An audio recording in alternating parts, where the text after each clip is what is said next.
Hello, everyone, and welcome to episode 4 of the Switch It podcast, a series where myself and Bailey talk everything football. What are your thoughts on last night?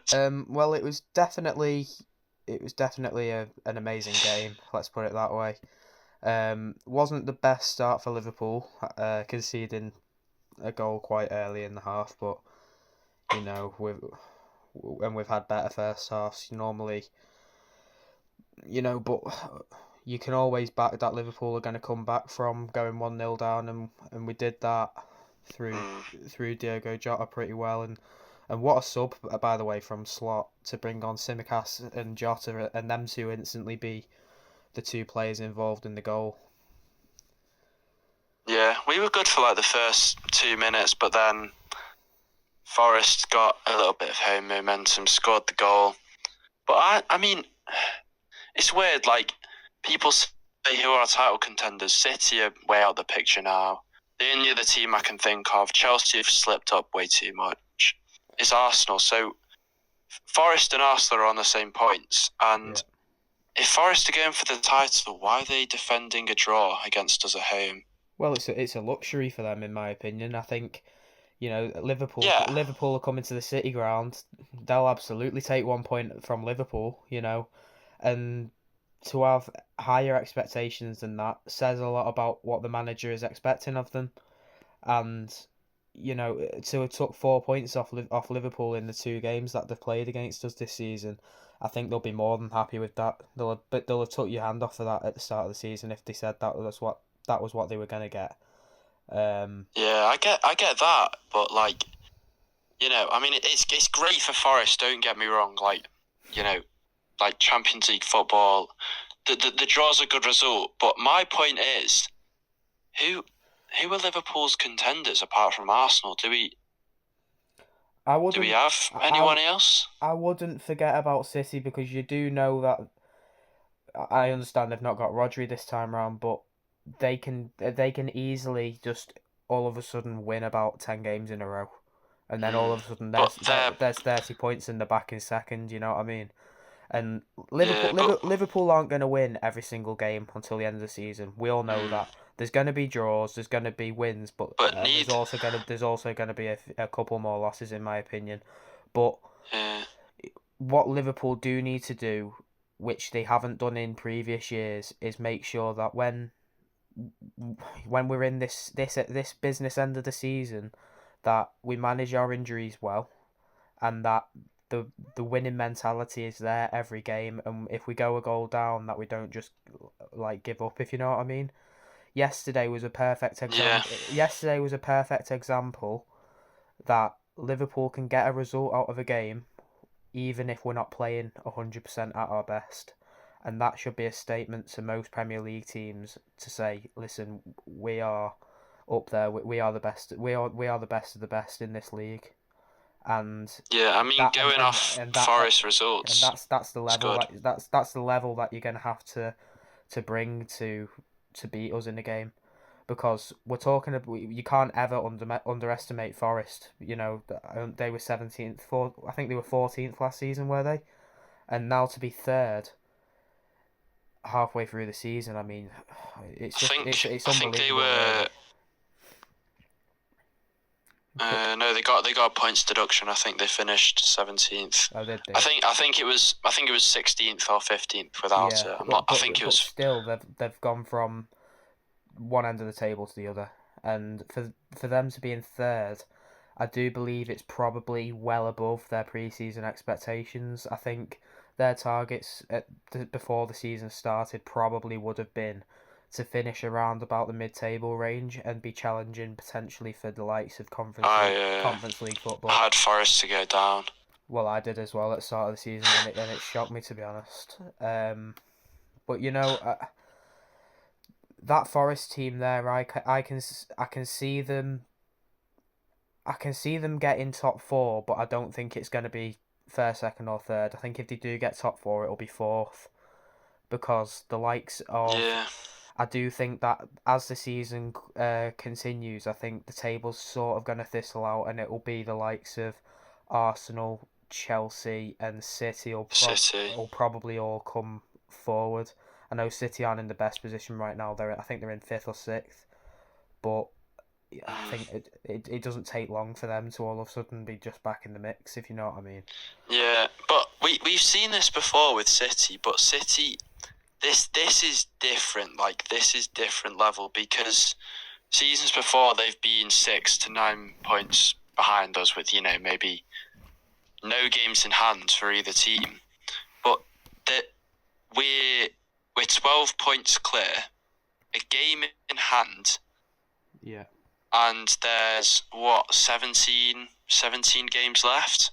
Yeah. And you talk about us slipping up, maybe drawing some games and stuff, but it definitely you can see City drawing a few games as well. Yeah, without a doubt, and it'd take something quite awful to happen to Liverpool in terms of results for for us to end up slipping up that badly that City end up drawing level with us. And I think Slot's going to have it drilled into the players that this is the best chance we've had in years to win the league. So these next few results, I think we've got Brentford and then we've got Bournemouth and Ipswich, I think, as well during January. I think them 3 games, if Liverpool could win all 3, then brilliant. But if we can get 7 points out of it as well, out of the 7 out of the 9 points, I think that's going to be just enough to say at the start of February that I think we're firm favourites for the title, because right now I still think the table's that up in arms, really. There's that many teams that are coming from low positions and then all of a sudden appearing towards the top of the table. Like Newcastle didn't have the best start of the season and they've just won 5 games in a row and they're in 5th now. So it's hard to judge really what's going to happen right now, because we've still got, like you said, we're only at the halfway point in the season. But yeah, I think certainly right now I think I can't see any other team other than Liverpool winning the league right now. But it'd take something really bad to happen for us to let it slip. Doesn't that show like what having to play like multiple European football games for like a team like Newcastle like does? Because now they've got like players back from injury and they're not playing a ridiculous amount of games a season. We're sort of seeing, the old Newcastle, how good they actually were when they finished 4th. Yeah, and 3rd, I think it was. And the difference between this season and last season, in my opinion, is there's no real standout team in this season which is just winning every single game in a row. There's always I think every team right now has always had a bit of a sticky patch. Liverpool's just drawn the last 2 games, and even though we're the top of the league, we've not won every single game in a row, type of thing. Well, we did pretty much up until the end of December, but I mean, I think it's too hard to get ahead of yourself and say that no team doesn't have the ability to do that, because City have proven that they can do that in the last season. I don't know if it's right calling it a sticky patch, because you're looking at 2 draws here. One is a very good result, and definitely. One, I get we should have beat United at home. Yeah. But we could have lost that game. We should have lost that game because the Maguire chance last, and it's 1 game out of previous 4 or 5 before that we've battered team. Yeah, definitely. I think the best way of describing it is it's a little bit of a bump in the road, and it slowed us down a little bit from being we're 6 points ahead with a game in hand, but we could have been 8 points in front with a game in hand if we beat United. So. Yeah. So yeah, anyway, I get what you mean. Yeah. A draw to Forest and a draw to United. It's not as good as because before that it was Barca and West Ham and Spurs, but it's still decent results that can get you a title, if that makes sense. Yeah, definitely. So let's just talk a little bit more about the Forest game last night then. And it was a tale of 2 halves really, because Liverpool shifted into second gear. in the second half, particularly.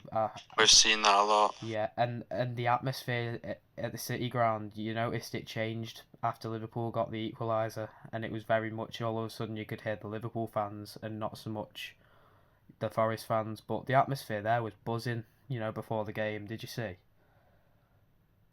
Yeah, they were loud. They were up for it, weren't they? Yeah, 100%. I just want to. There's two players. Sorry, you go on. You might be about to say the same thing, but there's two players. One is Mo Salah and one is Murillo, where there's a bit to talk about. Yeah. I'm not too sure what you're about to say, but I was just going to say one of us talk about each. Yeah. Because there's a lot to say on Salah and there's a lot to say on Murillo. I was going to talk about Murillo, but if you go ahead with Salah first. Yeah, I mean, it's a weird one because Salah's usually so prolific, but it feels like he's going through a little bit of a sticky patch for his standards. Yeah, definitely. With the Forest game and the Spurs game. It's normally these types of games where you see Mo Salah as well.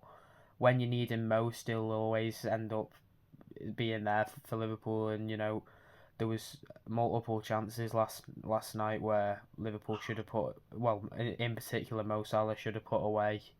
I think there was about 3 or 4 huge chances where, and credit to Forest, they defended it really well, but and Sells in net did brilliantly, but the last couple of games after Salah has been scoring and assisting in every single game for, I think it was nearly 2 months that he's played in, and now in his last 2 games he's not had any goal contributions. You sort of think, is this just a little bump in the road similar to Liverpool's form? And if Mo Salah is going through this sort of bump in the road, is that having a knock-on effect on the results that Liverpool are getting? Yeah, the thing is, Mo Salah's a human being. Yeah, he's a great footballer, but how many goals, how many games did he contribute in a row before Spurs? Yeah, there's going to be a game or two where he just has an off game.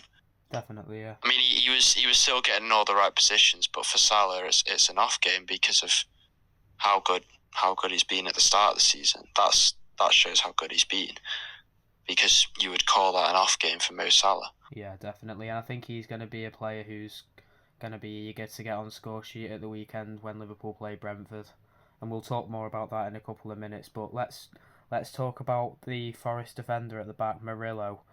He had what could only be described as probably one of the games of his season.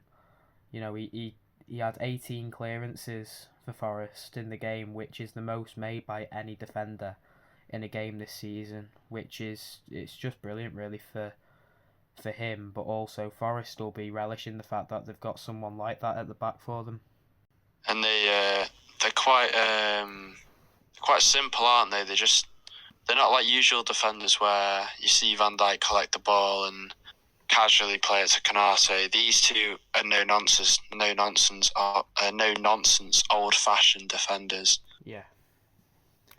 Yeah, and I think they've been 2 brilliant signings for Forest as well. They were bargains as well, by Premier League standards.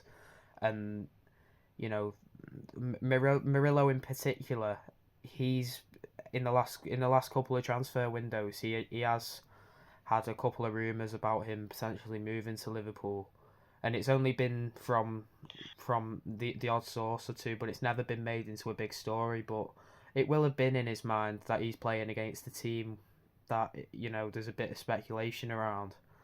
But in my opinion, if that ever was the case where there was the option to bring Murillo to Anfield, in your opinion, would you take him? I'd probably say yes, not just for the sake of it because he's a great defender, but I think Liverpool are based off getting good deals, not paying too much money for players, and I think a player like that I don't think his price tag would be too high. Yeah, and I think he'd be a great third choice centre back. Yeah, well, I made the point in a previous video. I think it was the last video we were talking about when I mentioned about Jarrell Quansah, and I mentioned about him being the third choice centre back at Liverpool currently. And I know Joe Gomez is there as well, but Joe Gomez in particular, really, this could be his last season at Liverpool. It's not been confirmed whether he's going to end up being extended or whatever. But if he does end up leaving, Gomez is a player who covers in most defensive positions. He can stand in at left back, right back, centre back. But a player like Murillo, if he did come in, it'd just boost the defensive, squad depth really. In the back line, because you look at the front line for Liverpool, and we've got an embarrassment of riches. For forward players, the amount of people we've got on the bench and starting who are attacking players is unbelievable, really. And there's midfielders. Yeah, our changes were positive, weren't they? We've got midfielders who can play up front, and I just don't feel like our back line is as strong as we want it to be, really. And there's a lot of players which are heavily relied on to play and start every game of the season, which is completely fine. And for Liverpool in most Premier League games in against the top 15 in the table, you'd always back it to be Van Dijk and Konate starting. And obviously Quansah might get the odd start here and there, just to rotate the squad. But a player in Murillo would definitely, it definitely boosts the defensive side of Liverpool's squad, I think. Yeah, I mean, the trust in Van Dijk's crazy, because we can just play Van Dijk at the back on his own to go and try and win a game, and just bring on forwards like Jota. Yeah, definitely. The changes in that game were very positive. Yeah. And they paid dividends. It's a good goal by Jota. Yeah. So I think in summary, really, for Liverpool, they'll take the point at the end of the day, and we'll move on. And we're still 6 clear at the top with a game in hand, and I think it really puts an emphasis after these 2 draws that we need to win at Brentford at the weekend, and it's a must-win game in my opinion, really, because we've still not won a game in the Premier League in 2025, and I think we just need to get back into the winning rhythm. I know we won. Yeah. I know we won against Accrington Stanley, but still, I think we just need to string together a couple of wins in the league just to, just so we can get a bit more, just so we can get a bit of confidence going. Because I feel like that sort of saying where it's like it's just one game, it's just a tough game, is sort of gone now. Yeah. Because it's teams like Brentford and Ipswich that are coming up. We've drawn the tough games, so I don't think there's any excuse now. Yeah, definitely. So, shall we move on to the pre-match discussion for the Brentford game on Saturday? Yeah. So we'll start off with both teams' run of form. So, the last 5 games for Brentford have been a draw, loss, a win, loss, and then the most recent result was a draw against City yesterday. And Liverpool's run of form has been win, draw, loss, win, draw, with the most recent result being the draw against Forest. So the only thing for me is, Brentford are going to come into this game with a little bit of confidence, I think, after they came back from 2-0 down against City to draw 2-2. And I think they needed that after losing against Plymouth in the Cup. They got knocked out last week against Plymouth in the FA Cup, and you didn't expect that, really. But do you think we'll have any issues going to Brentford on Saturday? I think we will. I think Brentford are a unpredictable team, and they like to score a lot of goals. The thing is, Brentford is, you never really see them win a ridiculous amount of games in a row, but you won't see them lose a ridiculous amount of games in a row. And that's because they're not very predictable to predict results. Yeah. They're like they'd win one game that they shouldn't on paper win, then they'd play another team like Plymouth, which on paper they should win, but they don't, and then they draw games here and there. So Brentford are a bit unpredictable, but Liverpool on the other hand are predictable. So it's just whether we can find the right balance on the weekend to get the result. Yeah, definitely. And I think, I saw a stat the other day about Brentford's home form. I think they've performed at home the best out of every team in the Premier League this season. But away from home, they were nearly bottom. So that's how they've panned out, and they're 10th in the Premier League currently, but could obviously go to 12th or 13th after tonight's fixtures take place. But yeah, I know what you were saying about it being a tricky game. I totally agree with you. I think in ways Brentford are similar in, they've got that grit about them, are similar to Forest really, and I think that the last time Liverpool went to the G-Tech, we drew. No, sorry, we won 4-1, and Nunes scored that brilliant chip that day when Liverpool countered after a Brentford corner, and it was just a fantastic day out really that. But yeah, I think we should win. I think Slot will he'll pass the message over to the players that this is going to be a really important game, and we need to win to prove that we're not, we're not going through a rough patch. Yeah. Yeah, we can also play our best team as well, because Slot doesn't have to worry about the Champions League with Lille next week. He doesn't have to worry about players taking knocks or fitness problems for that game. Yeah, exactly. And it just shows how good our start of the season was, and the importance of it is coming through now. Yeah, definitely. So let's go to the predicted lineup then, and we've pretty much gone for the same thing again. And there's two options really. Slot could end up going unchanged from the Forest game, which wouldn't surprise me. But I do think that after the Forest performance, I think that Tsimikas and Jota might end up coming into the starting lineup for Gakpo and Robertson. And the only reason I say that is because Gakpo has been the cup game hero really for Liverpool this season. He plays every FA Cup game, EFL Cup game, sorry.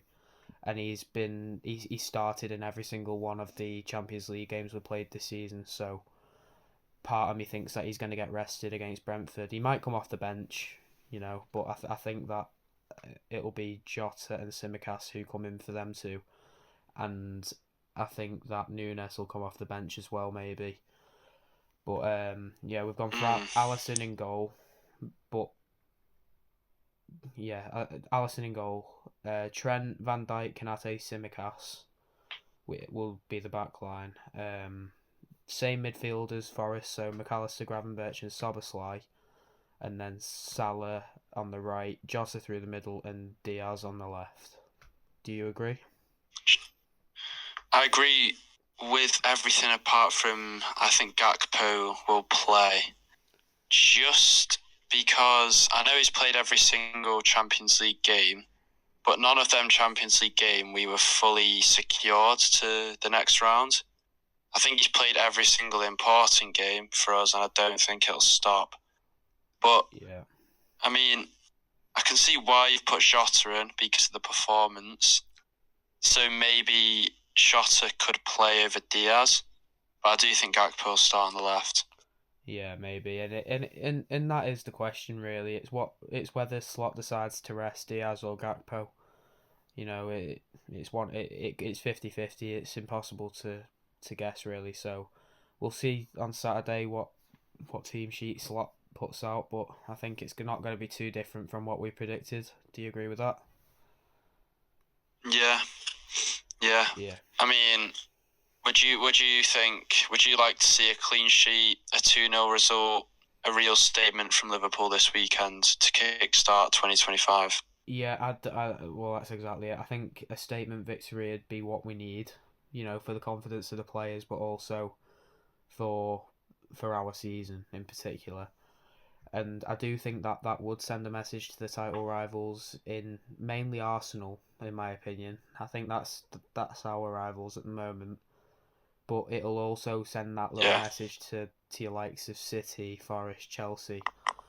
That it's gonna take a lot to catch up to us, type of thing. It's not gonna come easily. Yeah, because we still, I'm not saying it's easy because we still have a long way to go in all competitions this season, but we do have an advantage over majority of teams with the Champions League progression, being in the semis of the Cup. We're still in the FA Cup, and we also have the gap at the top of the Premier League with a game in hand. Yeah, definitely. I mentioned before about how the last time we visited Brentford Stadium last year we won 4-1, and that was a statement victory. And that isn't too similar of a result, which I'm going to predict for this game. So I'm going to go for 3-1 to Liverpool. What about you? I'll go 2-0. 2-0 to Liverpool. Yeah, I think. Let's look back on the predicted results, because there was 2 predictions from episode 3, and that was Arsenal United, and Liverpool Forest. Yeah, and I think you're in the clear, because Arsenal United, you went with 2-1 in extra time. Yeah. And I went with 2-0 to Arsenal. Yeah. So I think it's fair to say you win that one 100%. Yeah, I think, well, even though United ended up winning on pens, I did have that feeling that it'd go to extra time in that game. But it's a bit annoying that United ended up going through, because I would have wanted it really that we wouldn't have had to play them again this season. But the further that they stay in the FA Cup, there's every chance we end up might playing them again. Yeah. Yeah, and then there was the Forest prediction, which the game ended 1-1, and you went for 2-1. Yeah. And I went for 3-2, because I got final pick. But I think now I think it's 3-1 to you in predictions. I think it was 1-1 episode 3. Yeah. Because I don't think we did predictions episode 1.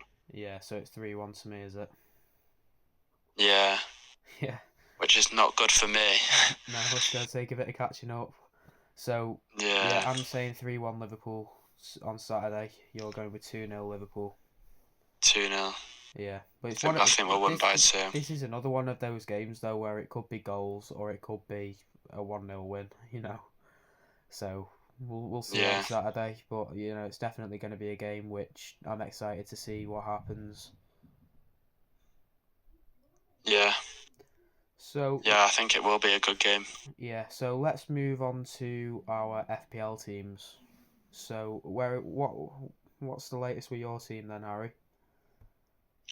Well, the latest with my team is I made a bit of a mistake captaining Salah. And the only reason why I captained Salah is because I watched Liverpool, a lot. Yeah. I wanted to captain Isak, because with Wolves at home. But other than Salah, I'm doing pretty well. I believe I'm I'm just under top 1% in England, which is quite good. Yeah. The only problem I have is I captain Salah every week because he plays every minute for Liverpool. Yeah, well, I do the same as well. But no, I got points from Robinson, De Bruyne, Palmer, Wieser. The only problem is I have Semenyo on the bench with 12. Yeah. I still have all my second half of the season wild cards. Yeah. So yeah, I'm doing strong in fantasy. I've got your team here. I'm gonna you go through that. That. You're a bit worse off for wear than me this week. I'm not that far behind, but,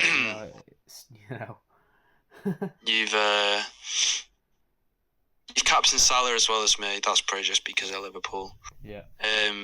But other than Palmer, you haven't really got any points. No. Diaz blanked, Trent, Aina, Kirkez, Yeah. all blanking. On paper, though, my FPL team, normally it does a lot better than it's done this week. But last week I got 85 points. That's normally what I'm getting most weeks. If you look at my team on paper, it's pretty good, really. But it's just one of them. It never happens every week type of thing. Yeah. Yeah. Yeah. So I think, yeah. What's your opinion on the Daniel Marlon to Villa? Yeah, I don't know too much about him, but I did know that he played for Dortmund, and he's been there for a couple of years, and he's been he's been a really good centre point for Dortmund. He's scored a lot of goals, but he's also good at creating them. And I think Villa have got a good bit of business there. How much was the transfer fee? I believe. I think it was about. About 25 million or something. I don't think it was too much. Yeah, I think it was around about 25 mil, which in the transfer market. But no, it's a good one. Yeah, it's pretty good. It was 25 or 26. Yeah, so now it's 23 million euros. Yeah, it was good. Yeah, good bit of business that for Villa. I think because he is a forward though. Do you think that's a hint towards Duran or Watkins maybe leaving? No. I think Villa don't. No, they don't usually play. They usually play midfielders in them wide positions. Yeah. And maybe Unai Emery is just looking at that and thinking maybe put a more attacking one on one side, because Villa usually they usually go 5 back, or because their attack is just purely Morgan Rogers and Watkins or Duran, because they usually play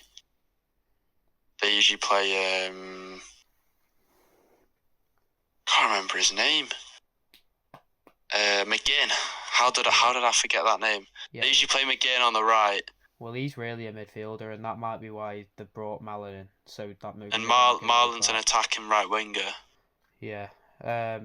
So how can I forget the name, John McGinn? In terms of the role he has at Villa, do you think it's going to be similar to like what Jota has at Liverpool, where he'll start a lot of the cup games, I suppose, and Champions League games, but for the Premier League games, he might be on the bench type of thing?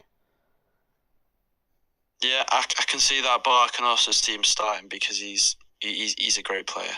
Yeah, definitely. He was good in the Champions League last season, and the international tournament as well. Yeah, that's it. Yeah. We'll just move on to a few of the transfer rumours for Liverpool. It came out this week that Liverpool had rejected a 70 million bid for Darwin Núñez from Al Hilal. What do you make of that? 70 million for Darwin Núñez. I would have took it, really. I would have. I 100% would have taken that. Yeah. But would Núñez accept an offer there? He's still quite young. Yeah, he's quite young, and I think Not sure. He'll think he wants. I think, in my opinion, I think he'll want to play a lot of European football. Before he. It's not easy. It's not easy playing for a team like Liverpool. Yeah. If he was playing for, Bournemouth or something, he'd probably be firing, wouldn't he? Yeah, definitely. Or like a lower team. Yeah. It's not easy playing for the best team in England right now. I know, and I think because he has underperformed and his finishing isn't great. I think. I think because there's that much pressure on him when he's starting games for Liverpool to score and put away his chances, I think that is affecting him. And yeah, personally, I don't see Liverpool, starting him about 4 or 5 games in a row now, unless Diaz or Gakpo got injured.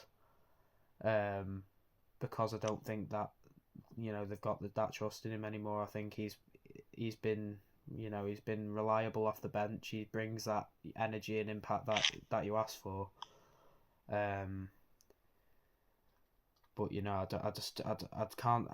I think the best way for him is out of Liverpool. I think we need a better goal scorer, someone who's more clinical, and the person to replace him has yet to be even rumoured yet. So it's a tricky one for Liverpool after spending so much money on him. You'd have expected a lot more from him, but he's not really worked out. He's not settled at Liverpool, really, has he? I mean, the good thing is with Liverpool, like other teams like Arsenal, who don't have the prolific goal scorer, they struggle, and it's always talked about. Yeah. But with Liverpool, because we get goals from our wide players like Diaz, Gakpo, Salah, it's not really seen as that big of an issue for us. That makes sense. Like we can just play like a false nine, and then we can say our wingers are like our forwards, because they're getting the same goal contributions as a prolific striker would get. So does it really matter? No. Because it doesn't really matter where you get the goals from.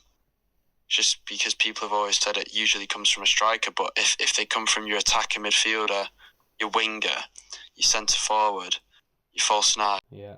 So let's finish up lastly talking about the three players and their contracts at Liverpool that everyone's kind of eagerly waiting to find out what's going to happen.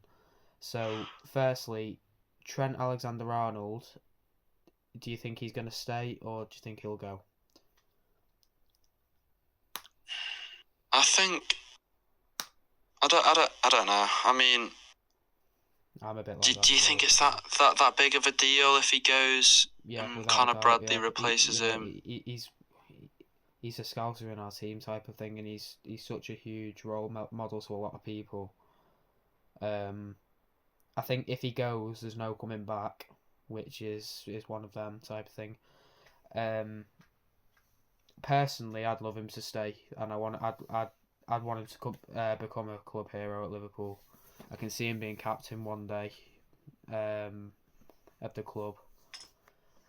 But in my opinion, I think the money that he's asking for is too much for what we can handle, and I think Real Madrid easily can sort that. And money's no object to the likes of Real Madrid. They can sign who they want for however much type of thing, and it'll be starting next week if it all got sorted. But I don't think he's gonna be making his way out in January. But I can see him signing a pre-contract pretty soon with Madrid, and making the move in the summer. Yeah, 100%. A little bit different to Trent though. I think that Van Dijk and Salah will end up extending, but when is the question. I mean, I'm not sure about Mo Salah. I think Van Dijk's gone about this a bit more professionally. Like, you never really see it from him that he's even thinking about the fact that his contract's up. You never really see it that his mind's on the contract rather than the league. Yeah. If that makes sense. I do think that club captain. I think he's the most likely one to stay. I think if Liverpool lost all three of them though, then there's going to be issues, and I don't think the fans will agree with it. Because you're going to lose obviously the captain of the team, the vice captain of the team in Trent, and also a player as incredible as Mo Salah, who's broken nearly all the records for Liverpool as a right winger. I think it's going to be important to sign at least two of the three of them and keep them for next season, because you can talk about them three as irreplaceable. If you sign one and then if you sign one of them and then you let go of two of them, you can sort of think, is this the only season where we're going to be in the top two at this point of the season for the next few years? If you're losing players like that, you sort of think, God, are we just going to end up being a Europa League team now for the next few years? And it's going to be a pretty boring spell as a Liverpool fan. But if it was me and I was FSG, I'd be signing all three of them up for at least another 2 years. You know, and reassessing the whole situation then when them contracts expire. But I think Van Dijk is the most important one because of the leadership he brings to the team. But then after that, I think Mo Salah's the one that needs to be sorted out because, you know, he's the goal scorer. He's the one that's breaking all the records. He gets goals, assists. You know, it's proven for the last year what he can do. Well, not just the last year, but for the last few years. He's done it year after year for Liverpool. He scored over 15 goals in every season for the last 6 years or something. And that says it all, really. Yeah, I mean, 20 games, 31 goal contributions in 20 games in the Premier League for Salah this season. Yeah, and he's on for one of his best of his career this season. You know, I think it'd be a no-brainer to sign him up, but whatever FSG do is whatever they do. I think there's going to be uproar from the fans, though, if 2 of the 3 of the players that I've just mentioned end up leaving. You know, so... Yeah, Salah does top a lot of the attacking stats. However, I was looking at something the other day. There is one player who tops Salah in terms of goals per 90 in the Premier League. Only one player. Do you think you can guess who it is? Haaland. No. I'll give you 3. Chris Wood. Nope.